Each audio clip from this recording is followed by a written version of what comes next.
मैं आपसे बार बार कह रहा हूं कि वो कोई सामान्य प्रक्रिया में इतनी जनसंख्या नहीं बढ़ सकती इतनी जल्दी। उसमें बहुत सारी चीजें हैं जो जिम्मेवार हैं, बहुत सारी चीजें जिम्मेवार हैं। इसमें कोई ये कहता है कि चुनाव के समय ऐसा क्यों बोल रहे हैं?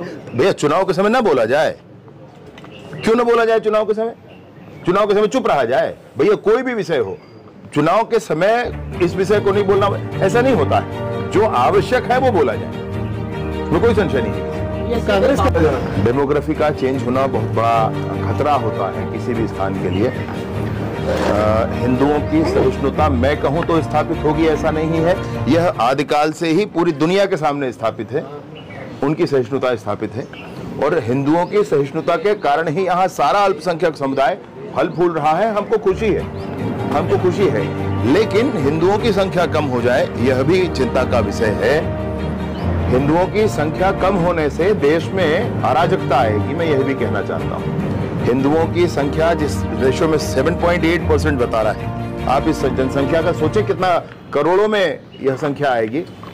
और जो जनसंख्याएं बढ़ी हैं वो लगभग 50% तक बढ़ी।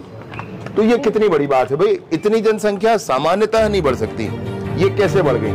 कांग्रेस ये प्रश्न सुनिए मेरी बात को, ये प्रश्न विशेष ऐसा है कि इतने दिनों में 50% के लगभग जनसंख्या नहीं बढ़ सकती, सामान्यतः नहीं बढ़ सकती। अगर बढ़ी है तो कैसे बढ़ी है, कितना घुसपैठ हो गया है, इसको स्पष्ट करना होगा। किन किन क्षेत्रों में ऐसा हो रहा है उसकी स्पष्टता पर जानी होगी और उसके बाद वहां पर सारा जनमानस तैयार होना चाहिए। इसके लिए सबको समझना पड़ेगा इस बात को, और नहीं तो भारत ऐसे ही विभाजन के दंश झेल चुका है और ये बहुत बड़ा खतरा है भारत।